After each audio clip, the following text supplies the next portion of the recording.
शांति, ओम शांति, ओम शांति।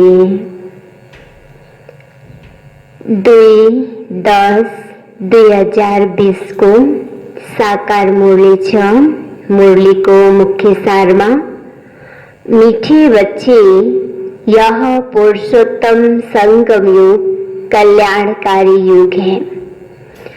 इसमें ही परिवर्तन होता है। तुम कनिष्ठ से उत्तम पुरुष बनते हो। मीठे बच्चे, यह पुरुषोत्तम संगम युग कल्याणकारी युग है।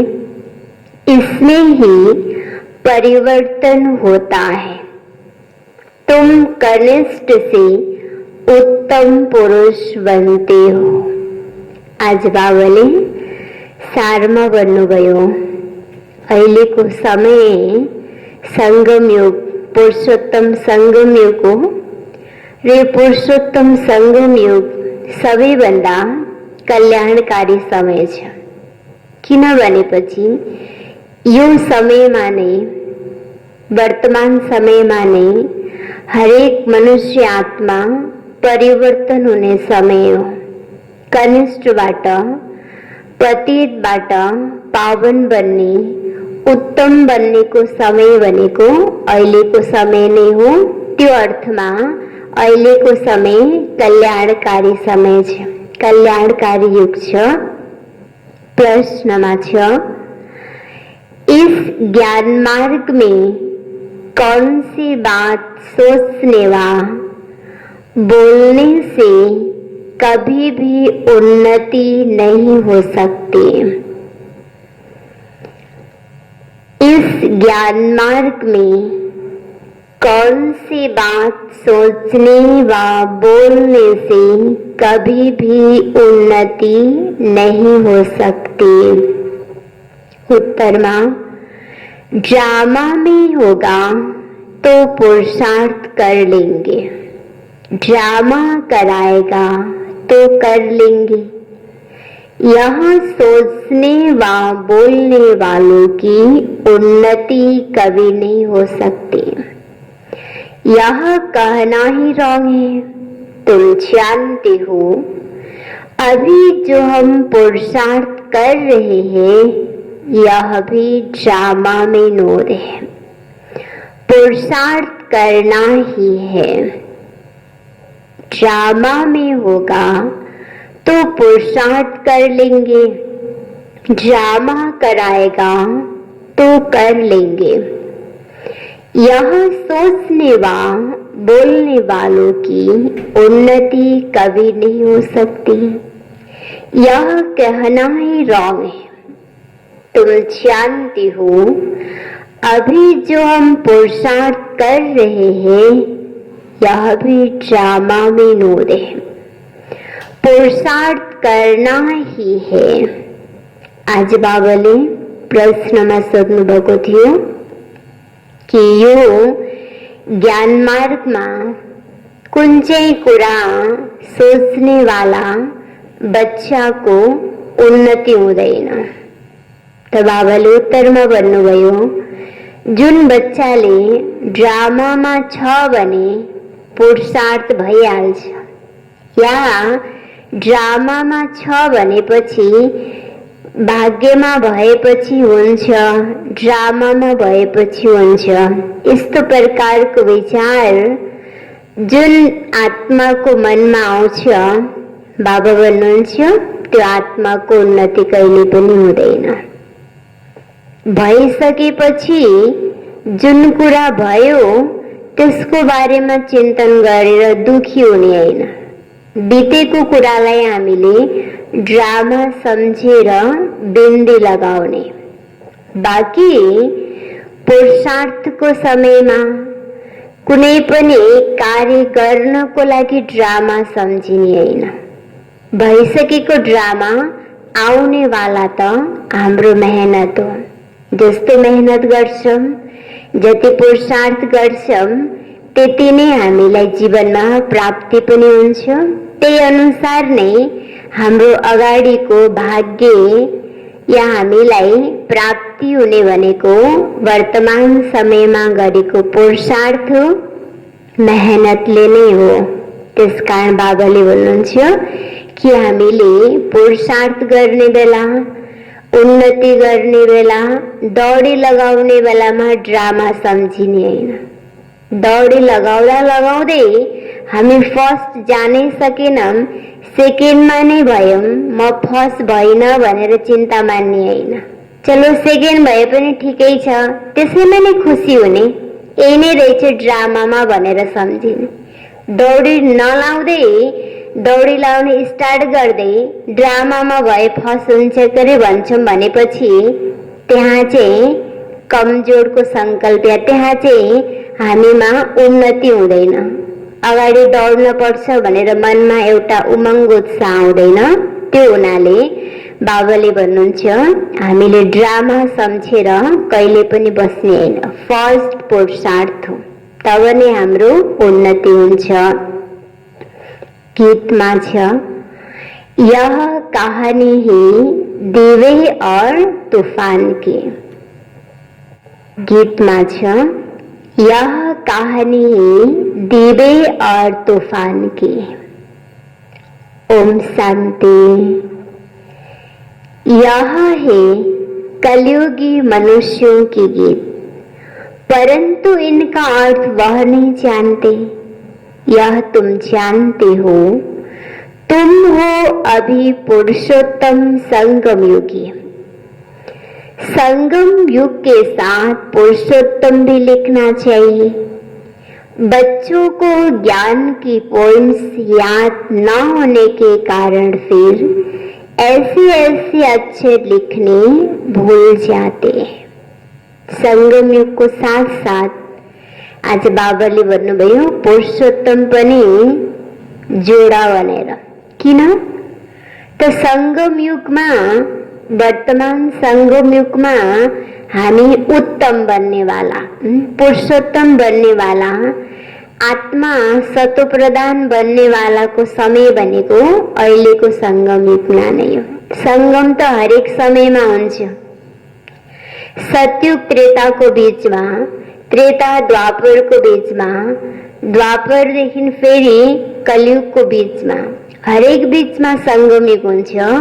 तर संगममा पनि उत्तम बन्नेको संगम भनेको कलियुगदेखि सतयुग, यो बीचको संगम युग नै बाबाले भन्नुहुन्छ पुरुषोत्तम युग हो। संगम युग पुरुषोत्तम संगम युग। त्यो हुनाले आज बाबाले विशेष भन्नुभयो कि संगम युगको साथ साथमा पुरुषोत्तम शब्द पनि जोडेर भन भनेर भन्नुहुन्छ। संगम युग के साथ पुरुषोत्तम भी लिखना चाहिए। फिर ऐसे अक्षर लिखने भूल जाते, यह मुख्य। इनका अर्थ भी तुम ही समझ सकते हो। पुरुषोत्तम मासवी होता है, यह फिर पुरुषोत्तम संगम युग। अहिले कुन समय चलिरहेको छ? पुरुषोत्तम महिना। विशेष गरेर यो महिनामा जति दान पुण्य गर्यो अरू समयमा गरेको भन्दा धेरै पुण्य प्राप्ति हुन्छ, धेरै धर्म हुन्छ भन्ने मान्छेको भावना हुन्छ नि। त बाबाले पनि भन्नुहुन्छ कि अहिलेको समय नै, महिनाको साथ साथमा पुरा समय नै कुन समय चलिरहेको छ? पुरुषोत्तम संगम युग, पुरुषोत्तम समय।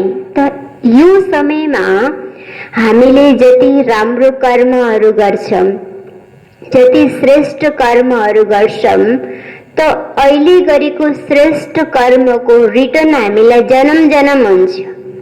पुरुषोत्तम महिनामा गरेको दान पुण्य अरू समयमा भन्दा धेरै पुण्य हुन्छ भने जस्तै यो पुरुषोत्तम संगम युगमा गरेको श्रेष्ठ कर्मको फल हामीलाई जन्म जन्म प्राप्ति हुन्छ। चाहे हामीले राम्रो सोच्छौं भनेपछि जन्म जन्म हामीलाई मन एकदम स्वस्थ प्राप्ति हुन्छ।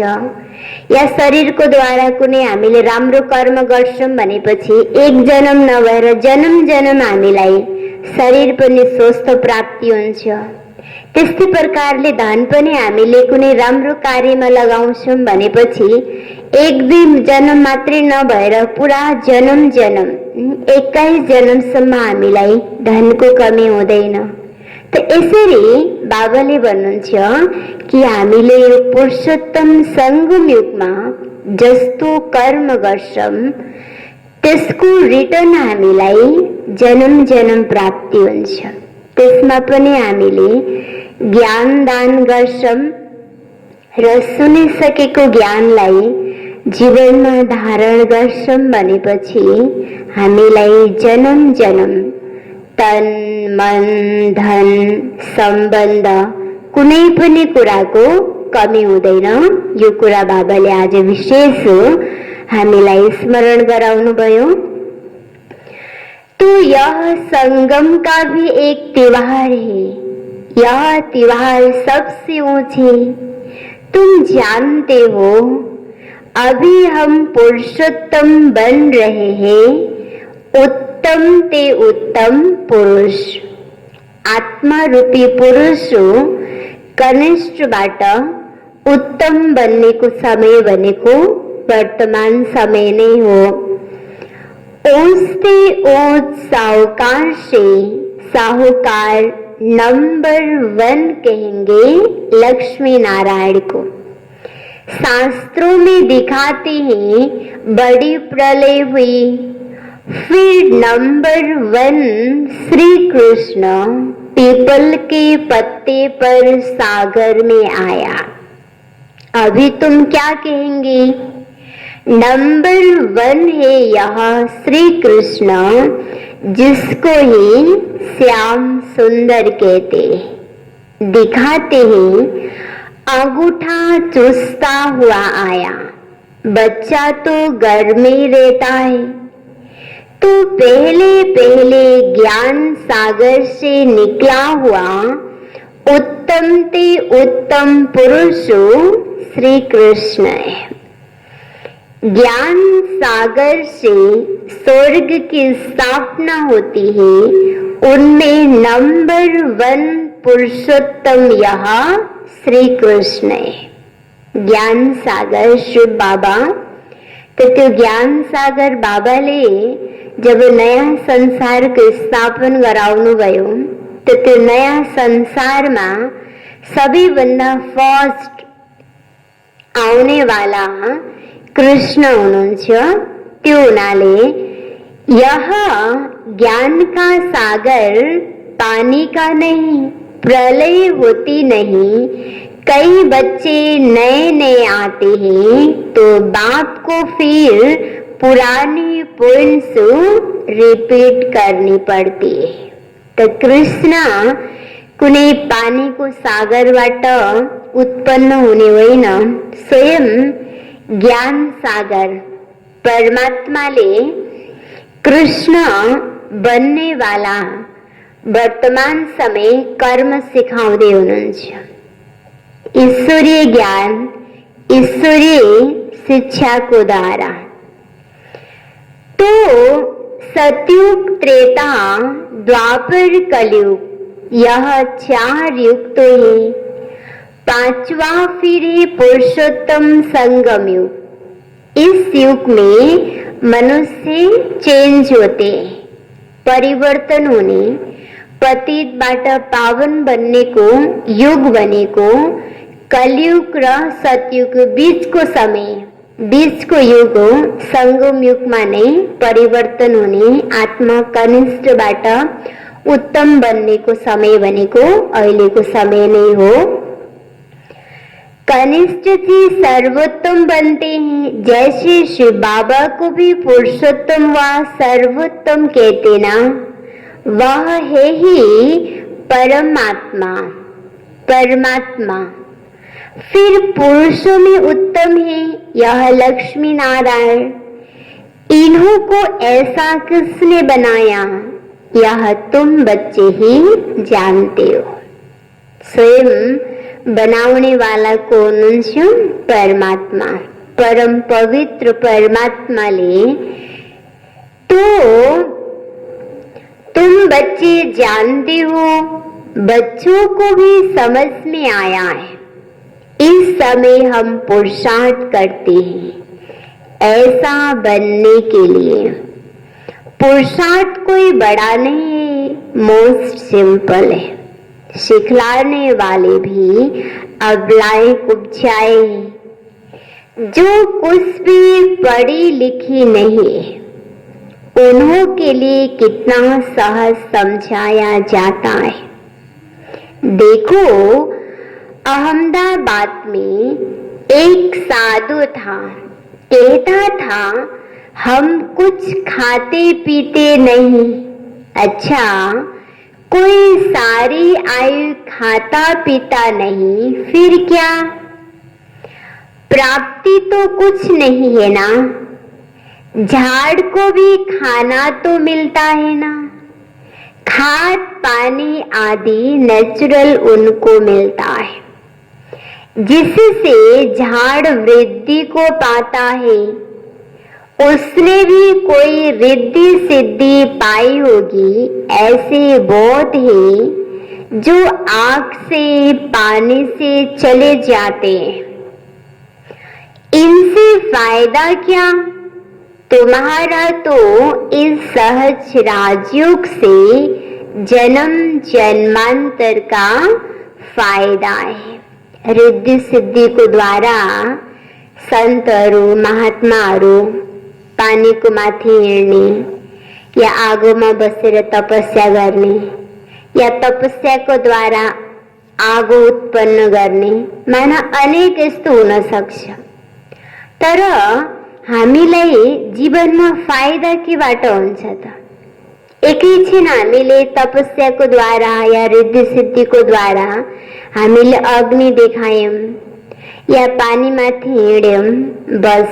तर हामीले तपको द्वारा आफ्नो जीवनलाई नै, आफूमा भएको नराम्रो संस्कारलाई नै परिवर्तन गर्छौं भनेपछि त्यो परिवर्तन कुनै महिना जन्मसम्म मात्रै नभएर जन्म जन्मसम्म त्यो परिवर्तनले हामीलाई जीवनमा के हुन्छ? सुख प्राप्ति गराउँछ, आनन्द प्राप्ति गराउँछ। जन्म जन्मको लागि हामी दुखबाट के हुन्छौं? मुक्त हुन्छौं। यसमा नै हामीलाई के छ त? प्राप्ति छ सदाको लागि। बाँकी रिद्धि सिद्धिको द्वारा हामीलाई प्राप्ति त हुन्छ, क्षणिक मात्रै हो। अब देखो, बाबा कहते तुमको जन्म जन्मांतर के लिए दुखी से सुखी बनाते हैं। बाप कहते बच्चे ड्रामा अनुसार हम तुमको वही बातें सुनाता हूँ। जैसे बाबा ने समझाया है, शिव और शंकर को मिलाया क्यों है? शंकर का तो इस सृष्टि में पाठ ही नहीं है। शिव का, ब्रह्मा का, विष्णु का पाठ है। ब्रह्मा और विष्णु का ऑलराउंड पाठ है। शिव बाबा का भी इस समय पाठ है, जो आकर ज्ञान देते हैं, फिर निर्माण धाम में चले जाते हैं। बच्चों को जायदाद देकर खुद वानप्रस्थ में चले जाते हैं। वानप्रस्थी बनना अर्थात गुरु द्वारा वाणी से परे जाने का पुरुषार्थ करना, परंतु वापिस तो कोई जा नहीं सकते, क्योंकि भिखारी भ्रष्टाचारी है ना। वापिस जान को लागि हामी हरेकलाई पवित्र बन्नु छ। किन जुन धाममा हामी थियौं त्यो धाम पनि पवित्र छ र त्यो धाममा जानको लागि हामी हरेक आत्मालाई शुद्ध बन्नुपर्छ। अहिले हामी हरेक मानव आत्मामा विकार विकृतिको धब्बा लागेको छ। त्यो कारण हामी जान सक्दैनौं। त्यसकारण शिव बाबाले भन्नुहुन्छ कि हामीलाई घर जानको लागि, परमधाम जानको लागि हामी हरेकले आफूलाई ज्ञान र योगको द्वारा शुद्धिकरण गर्नु छ, पवित्र बनाउनु छ, आत्मामा भएको विकर्मलाई नाश गर्नु छ। इसलिए श्रेष्ठचारी कहलाए जाते हैं। कुमारियां भी निर्विकारी है, इसलिए उनके आगे माथा टेकते हैं। तो बाबा ने समझाया कि यहाँ शंकर का कोई पार्ट नहीं, बाकी प्रजापिता ब्रह्मा तो जरूर प्रजा का पिता हुआ ना। शिव बाबा को तो आत्माओं का पिता कहेंगे, वह है अविनाशी पिता। यह गुह्य बातें अच्छी रीति धारण करनी है। जो बड़े बड़े फिलोसोफर होते उनको बहुत टाइटल मिलता है, श्री श्री 108 का टाइटल भी विद्वान को मिलते हैं। बनारस के कॉलेज के पास कर टाइटल ले आते हैं। बाबा ने गुप्ता जी को इसलिए बनारस भेजा था कि उन्हों को जाकर समझाओ कि बाबा का भी टाइटल अपने ऊपर रख बैठे हो। बाप को श्री श्री 108 जगत गुरु कहा जाता है। माला ही 108 की होती है। 8 रत्न गाए जाते, वह पास विद ऑनर होते हैं। इसलिए उनको जपते, फिर उनसे कम 108 की पूजा करते। यज्ञ जब रचते हैं तो कोई 1000 शालिग्राम बनाते हैं, कोई 10,000, कोई 50,000, कोई लाख भी बनाते हैं। मिट्टी के बनाकर फिर यज्ञ रचते। जैसा जैसा सेट अच्छे से अच्छा, बड़ा सेट होगा तो लाख बनाएंगे। बाबा ने समझाया है, माला तो बड़ी है ना, 16,108 की माला बनाते हैं। या तुम बच्चों को बाप बैठे भारत की सेवा कर रहे हो, बाप के साथ बाप की पूजा होती है, तो बच्चों को भी पूजा होनी चाहिए। यह नहीं जानते कि रुद्र पूजा क्यों होती है। बच्चे तो सब शिव बाबा के हैं। इस समय सृष्टि की कितनी आदमशुमारी है, इसमें सब आत्माएं शिव के बच्चे ठहरे ना। परंतु मददगार तो सब नहीं बनते हैं। इस समय तुम जितना याद करते हो उतना ऊंच बनते। वर्तमान समय जति हामीले बाबालाई याद गर्छौं, जति हामीले आफ्नो जीवनलाई ज्ञान योग धारणाको द्वारा शुद्धिकरण गर्छौं, त्यति नै बाबाले भन्नुहुन्छ द्वापरबाट भक्त आत्माहरूले पनि त्यति नै इष्टदेव इष्टदेवीको रूपमा याद गर्छन्। अगर हामीले धारणा काम चलाऊ, याद पनि काम चलाऊ गर्छौं भनेपछि भक्त आत्माले इष्टदेव देवीलाई पनि एउटा नियमपूर्वक, मर्यादापूर्वक, विधिपूर्वक पूजा हुँदैन, काम चलाउ हुन्छ। त्यसकारण बाबाले भन्नुहुन्छ जति तिमीले मलाई याद गर्छौ, जति तिमी मेरो एकदम दिलको नजदीक हुन्छौ, त्यति नै भक्त आत्माले पनि विधिपूर्वक स्नेह प्यार सम्मानको पूर्वक पूजा गर्ने गर्छन्। परंतु मददगार सब नहीं होते ना।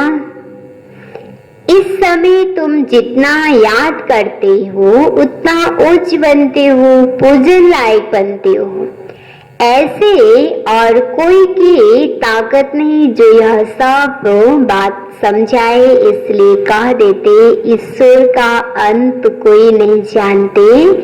बाप भी आकर समझाते, बाप ज्ञान का सागर कहा जाता है। तो जरूर ज्ञान देंगे ना, प्रेरणा की कोई बात होती नहीं। भगवान कोई प्रेरणा से समझाते हैं क्या? तुम जानते हो उनके पास सृष्टि की आदि मध्य अंत का ज्ञान है, वह फिर तुम बच्चों को सुनाते हैं। यह तो नशे होते हुए भी फिर बाप को भूल जाते हैं। बाप की याद यह पढ़ाई का तंत्र है।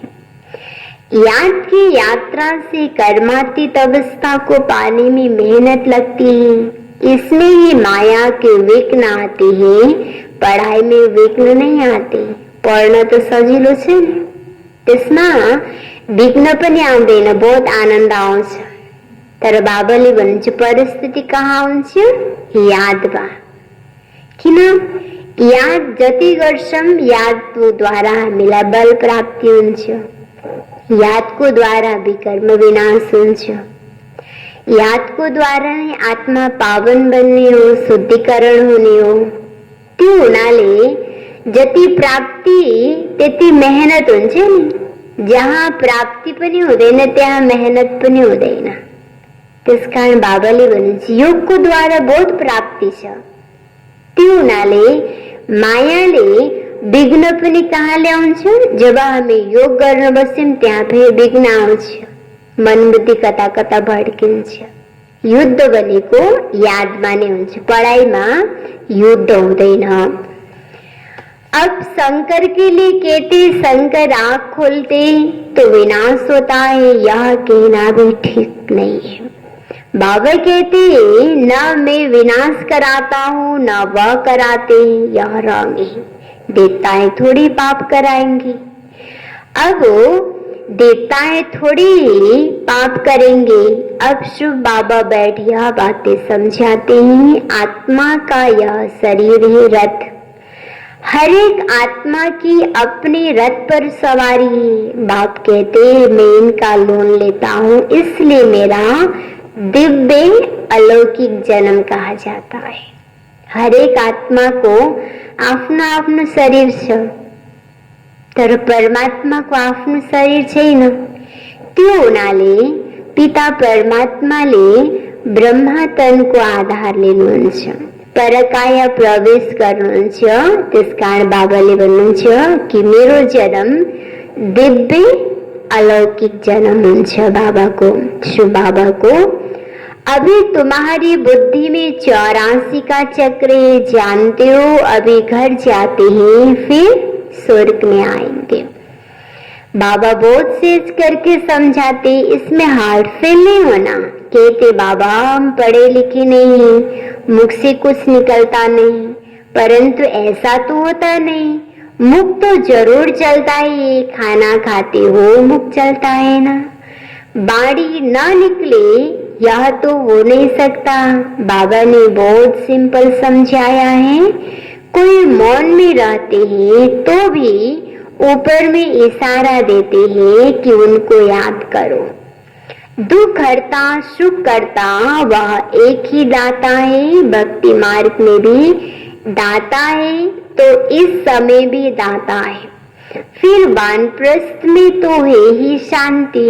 बच्चे भी शांति धाम में जाते हैं।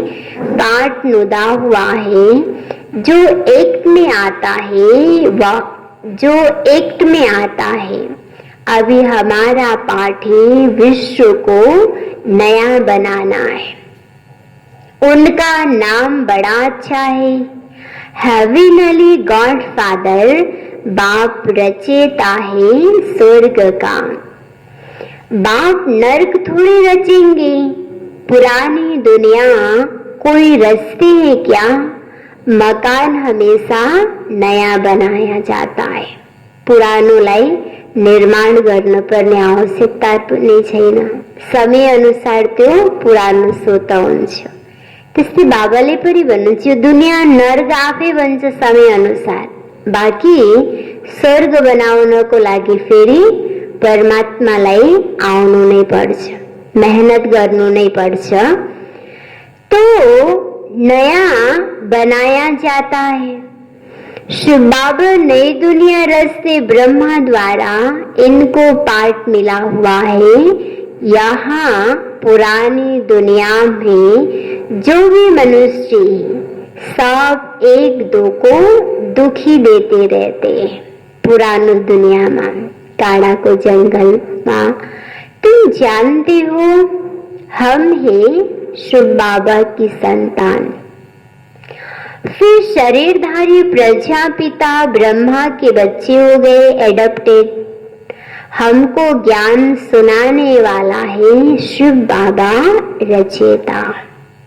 शिव बाबा ने ब्रह्मा को द्वारा मिलाई मुख वंशावली, संतान रचनु भयो, नया जन्म दिनु भयो। जो बाबाले हामीलाई ज्ञान सुनाउने भनेको ब्रह्मा को द्वारा हो। भले सुनाउने वाला शिव बाबा हुनुहुन्छ, देख्नको लागि तुरन्त अब शरीरधारीलाई नै देखिन्छ, ब्रह्मा बाबालाई नै। तर बाबाले भन्नुहुन्छ चलो ब्रह्मालाई तिमीले देखे पनि त्यो ब्रह्माको द्वारा सुनाउने वाला, यो ज्ञान दिने वाला, शिक्षा दिने वाला भनेको शिव बाबा नै हुनुहुन्छ, ज्योति बिन्दु स्वरूप बाबा। तो जो अपनी रचना के आदि मध्य अंत का ज्ञान सुनाते हैं, तुम्हारी एम ऑब्जेक्ट ही यह है। यह बनना, मनुष्य देखो कितना खर्च कर मार्बल आदि की मूर्तियां बनाते हैं। यह है ईश्वरीय विश्वविद्यालय, वर्ल्ड यूनिवर्सिटी। सारी यूनिवर्स को चेंज किया जाता है। ईश्वरीय विश्वविद्यालय जिसमें विश्व को हरेक आत्मालाई ज्ञान र योगको द्वारा स्वयं परमात्माले परिवर्तन गराउँदै हुनुहुन्छ। तो उनके भी कैरेक्टर से सब आसुरी आदि मध्य अंत दुख देने वाले, यह है ईश्वरीय यूनिवर्सिटी। ईश्वरीय विश्वविद्यालय एक ही होता है जो ईश्वर आकर खुलते, जिससे सारी विश्व का कल्याण हो जाता है। तुम बच्चों को अब राइट और रॉन्ग की समझ मिलती है, और कोई मनुष्य नहीं जो समझता हो राइट रॉन्ग को समझाने वाला एक ही राइटियस बाप है, जिसको टूथ कहते हैं। बाप भी आकर हर एक को राइटियस बनाते हैं। सत्य पिता ने सत्य ज्ञान दिएर हरेकलाई सत्य बनाउँदै हुनुहुन्छ। तो राइटियस बनाएंगे तो फिर मुक्ति में जाकर जीवन मुक्ति में आएंगे। ड्रामा को भी तुम जानते हो, आदि से लेकर अंत तक पार्ट बजाने नंबरवार आते, यह खेल चलता ही रहता है, ड्रामा शूट होता जाता है, यह एवर न्यू है। यह ड्रामा कभी पुराना नहीं होता है। हर एक सीन, हर एक पल के लक्ष्य नया है। तो बाबाले भन्नुहुन्छ यो ड्रामा, यो नाटक यस्तो छ, यो कहिले पनि पुरानो हुँदै हुँदैन, और सब नाटक आदि विनाश हो जाते। यह बेहद का अविनाशी ड्रामा है, इनमें सब अविनाशी पार्टधारी है।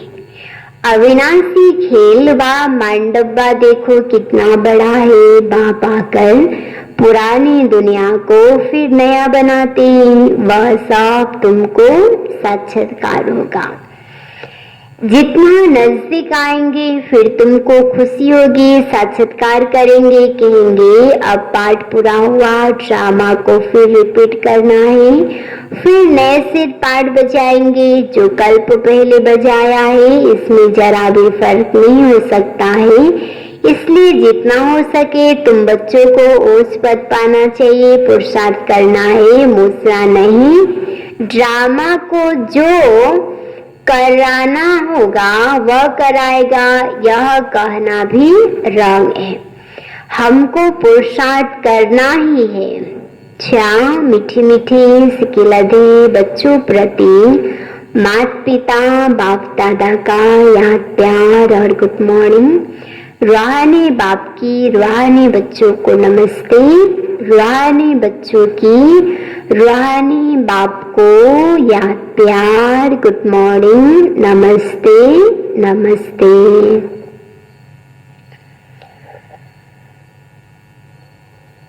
यो छ धारणाको लागि मुख्य सार पहिलो पोइन्टमा, पढ़ाई का सार बुद्धि में रख, याद की यात्रा से कर्मातीत अवस्था को पाना है। उस पूजनीय बनने के लिए बाप का पूरा पूरा मददगार बनना है।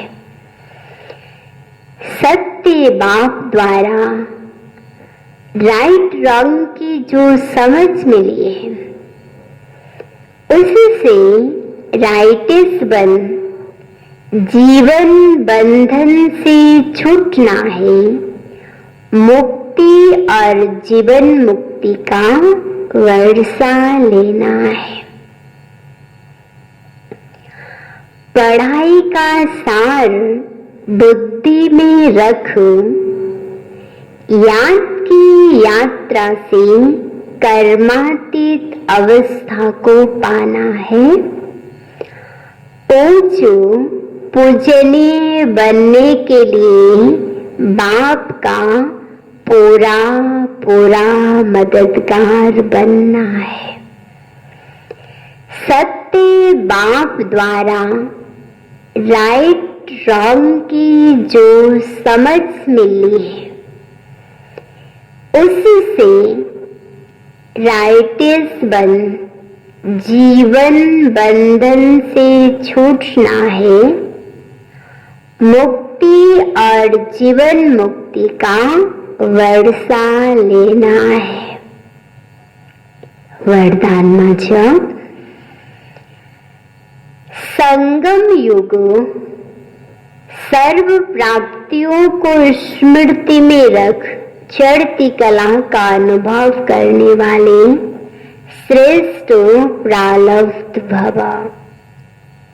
संगम युग की सर्व प्राप्तियों को स्मृति में रख चढ़ती कला का अनुभव करने वाले श्रेष्ठ प्रारब्ध भव। विस्तार में परमात्म मिलन व परमात्मा ज्ञान की विशेषता है अविनाशी प्राप्तियां। परमात्म मिलन व परमात्म ज्ञान की विशेषता है अविनाशी प्राप्तियां होना। ऐसे नहीं कि संगम युग पुरुषार्थी जीवन है और सतयुगी प्रारब्धी जीवन है। संगम युग की विशेषता है एक कदम उठाओ और 1000 कदम प्रारब्ध में पाओ। तो सिर्फ पुरुषार्थी नहीं, लेकिन श्रेष्ठ प्रारब्धी है। इस स्वरूप को सदा सामने रखो। प्रारब्ध को देखकर सहज ही चढ़ती कला का अनुभव करेंगे। पाना था सो पा लिया, यह गीत गाओ। तो गुटके और झुटके खाने से बच जाएंगे। स्लोगन माछा, ब्राह्मणों का श्वास हिम्मत है। ब्राह्मणों का श्वास हिम्मत है, जिससे कठिन से कठिन कार्य भी आसान हो जाता है। जिससे कठिन से कठिन कार्य भी आसान हो जाते। जहाँ हिम्मत अंश ત્યાં सहजता अंश। जिस कारण आज अपनी स्लोगन में છે कि ब्राह्मण को श्वास बने को नहीं क्यों तो हिम्मत हो। जहाँ हिम्मत छ ત્યાં जस्तो सुकै कठिन कार्य पनि हामीलाई सजिलो अनुभूति हुन्छ। छा यो छ मम्माको महावाक्य। मुक्ति और मोक्ष दुईटामा अंतर के छता आज मम्माले यसको बारेमा स्पष्ट हामीलाई गराउँदै हुनुहुन्छ। आजकल मनुष्य मुक्ति को ही मोक्ष कहते, वे ऐसा समझते हैं जो मुक्ति पाते हैं वे जन्म मरण से छूट जाते हैं। वे लोग तो जन्म मरण में न आना इसको ही ऊंच पद समझते हैं, वही प्रारब्ध मानते हैं। जीवन मुक्ति फिर उसको समझते हैं जो जीवन में रहकर अच्छा कर्म करते हैं, जैसे धर्मात्मा लोग हैं। उन्हों को जीवन मुक्त समझते हैं। बाकी कर्म बंधन से मुक्त हो जाना वे तो कोटों में से कोई विरला ही समझते हैं। अब यह है उन्हों की अपनी मत, लेकिन हम तो परमात्मा द्वारा जान चुके हैं कि जब तक मनुष्य पहले विकारी कर्म बंधन से मुक्त नहीं हुआ है, तब तक आदि मध्य अंत दुख से छूट नहीं सकेंगे। तो इसी से छूटना यह भी एक स्टेज है। तो भी पहले जब ईश्वरीय नॉलेज को धारण करें तभी उस स्टेज पर पहुंच सकेंगे, और उस स्टेज पर पहुंचाने वाला स्वयं परमात्मा चाहिए, क्योंकि मुक्ति जीवन मुक्ति देते वह है। वे भी एक ही समय आया है, सबको मुक्ति जीवन मुक्ति देता है। बाकी परमात्मा कोई अनेक बार नहीं आते, और न कि ऐसा समझो कि परमात्मा ही सब अवतार धारण करते। तो मम्माले मुक्ति र मोक्षको स्पष्ट हामीलाई सम्झाउनुभयो कि मुक्ति केलाई भनिन्छ, मोक्ष केलाई भनिन्छ। र मुक्ति प्राप्त गर्नको लागि हामीले कस्तो कर्म गर्ने यो पनि मम्माले स्पष्ट बताउनुभयो। जब हामी विकार विकृतिको वश हुन्छौँ भनेपछि हामीलाई मुक्ति प्राप्ति हुँदैन। मुक्ति प्राप्तिको लागि हामीले आफूलाई नै सबै प्रकारको विकार विकृतिको बन्धनबाट मुक्त गराउनु छ, तब नै हामीलाई मुक्ति प्राप्ति हुन्छ। बाकी मोक्ष कसैलाई पनि प्राप्ति हुँदैन, किन कर्म अनुसार ढिलो चाँडो राम्रो नराम्रो तरिकाले हामीलाई जन्मेपछि मर्ने मरेपछि जन्मिने यो हुन्छै हुन्छ। यो चक्रबाट कोही पनि मुक्त हुन सक्दैन।